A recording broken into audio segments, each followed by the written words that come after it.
Podolli suv bosdimi, quduq hovuzidan suv chiqarish kerakmi? Unda sizlarga pogruznoy nasos tavsiya qilamiz. Bugungi videoda sizlar bilan pogruznoy nasos, ya'ni suvga solib qo'yib ishlatiladigan nasoslar haqida gaplashamiz. Kelinglar, videoni kuzatib boring. Bu nasoslarimiz haqida to'liq ma'lumotni berib o'tamiz va sizlarga foydali maslahatlar beramiz. Poplovokli pogruznoy nasoslar, ya'ni poplovokli suvga solib qo'yilgan nasoslar hisoblanadi. Bu nasoslarimiz har xil bo'ladi. Poplovokli, poplovoksiz. Bizning kompaniyamizda poplovokli nasoslar hisoblanadi. Ya'ni bu eng asosiy nasosimizning eng asosiy joyi hisoblanadi poplovok.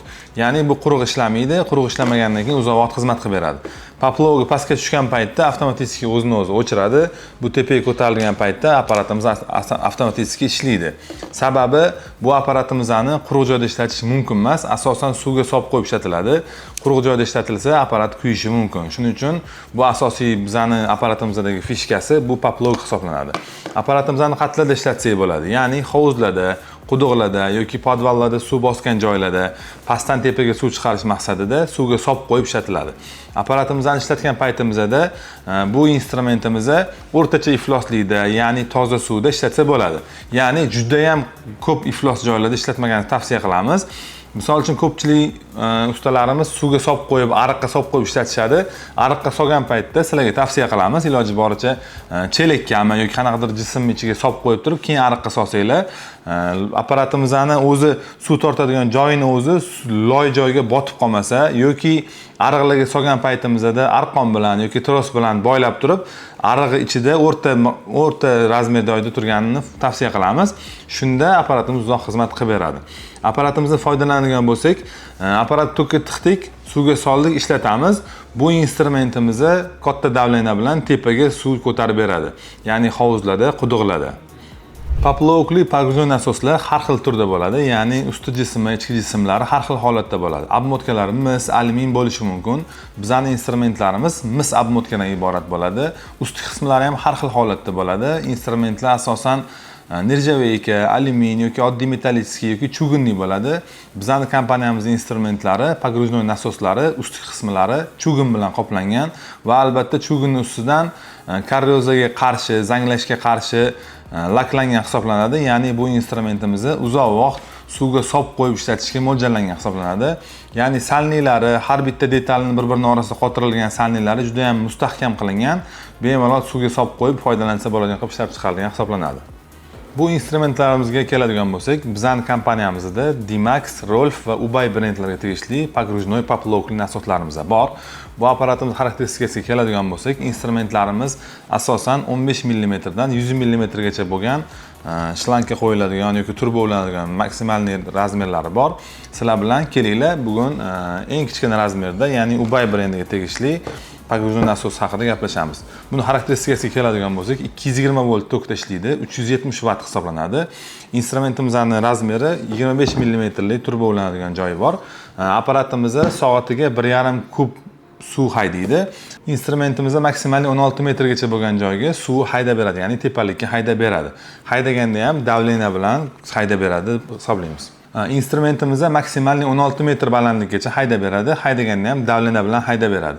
Instrumentimizning asosan ishlatilgan joylarimiz sizlarga tanishtirib o'tamiz.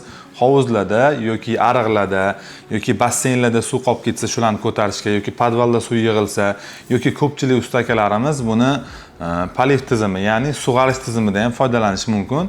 Ya'ni ariqdan suv tortib, dehqonchilarimizga suv sug'arishga ham bemalol davleniya qilib haydab beradi degan maqsadda bu instrumentlarimiz ishlab chiqarilgan. Videoni boshida aytib o'tganimizdek, bu apparatimizda toza suv yoki o'rtacha ifloslikdagi suvga mo'ljallangan hisoblanadi. Sizlarga tavsiya qilib o'tamiz. Ko'pchilik usta akalarimiz suvga solib qo'yganda loyi ichiga tiqib qo'yishmasin instrumentni, shu joyga e'tibor bersin. Shunda instrumentimiz uzoq xizmat qilib beradi. Ya'ni suvga solgan paytimizda suv sathidan sal teparoqda turishi kerak yoki suv tagiga solib qo'yadigan bo'lsak, ya'ni arqon bilan boylash ilojisi yo'q bo'ladigan bo'lsa, instrumentimizni chelakka yoki qanaqadir bochkaga solgan holatda keyin suv ichiga solganimizda shunda instrument uzoq xizmat qilib beradi. Ya'ni apparatimizning suv tortadigan qismi pastki qismida hisoblanadi. Mana shu pastki qismi loyga botib qolmasligini ta'minlashimiz kerak. Shunda instrument uzoq xizmat qilib beradi. Va albatta instrumentimizni suvga solgan paytimizda paytimizda quruq joyda ishlab qolish kerak emas, ya'ni doim suvda turish kerak. Buni poplogi bor. Poplog pastga tushgan paytda o'zini avtomatik tarzda o'chiradi.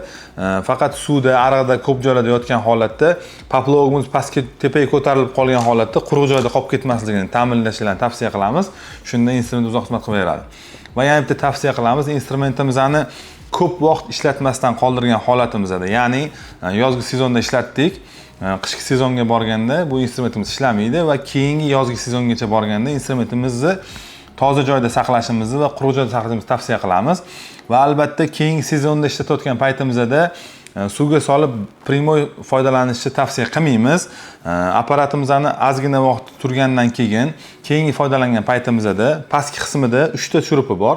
O'sha 3 ta boltini yechib turib, o'zini parreylari bor. Parreylarini qo'l bilanmi yoki qanaqadir ombir bilanmi, ploski bilanmi bitta aylantirib olib, keyin foydalanishni tavsiya qilamiz. Ya'ni bu instrument bir ishlagan paytda orada ko'p vaqt ishlamagan turgandan keyin keyingi foydalanish kunimizcha krilchatkalarning orasiga suv yoki qanaqadir jism yig'ilib qotib qolgan bo'lishi mumkin. Qotib qolgan paytda tokka tiqib ishlatganimizda apparatimiz motori ishlamaydi va qizib kuyishiga olib kelishi mumkin. Shuning uchun ochib, krilchatkasi aylanyaptimi yo'qmi, shunga yaxshi bala e'tibor berishingizni tavsiya qilamiz. Shunda apparatimiz uzoq xizmat qilib beradi. Kelinglar, sizlar bilan bu apparatimizni tabiiy jarayonda qo'ldan kelgancha sizlarga ishlatib ko'rsatib beramiz. Apparatimizni ko'rib turganingizdek, tabiiy jarayonda ishlatib ko'rsatib beramiz sizlarga. Ya'ni suvga tushgan paytda qanaqa holatda ishlaydi, qanaqa holatda o'chadi. Ko'rishingiz mumkin. Mana suvga solgan paytimizda o'zi avtomatik poplog tepaga ko'tariladi. Ko'tarilgan paytda apparatimiz ishlaydi. Keyin o'zi suv kamaygan sari suv kamayib poplog pastga tushadi va apparatimiz o'chadi. Avtomatik o'zini o'chirib yoqadi. Shunda instrumentimiz uzoq xizmat qilib beradi. Pastga tushiramiz, o'chyapti. Ko'taramiz, ishlaydi. Ketdi. Ko'rib turganingizdek, apparatimizni davlanasi zo'r beradi. Xudo xolasa, bemalol o'zini avtomatik o'chirib yoqadi. Suv turgan paytda o'zi poplog tepaga ko'tarilgan paytda apparatimiz o'zini o'chiradi. Davlanasiga gap yo'q. Ko'rdinglar, qo'ldan kelgancha apparatimizni ishlatib ko'rsatib berdik. Shunaqa instrumentlarni olgan paytingizda bizning tavsiyalarimizga amal qilib ishlatishni tavsiya qilamiz. Shunda instrumentimiz uzoq xizmat qiladi.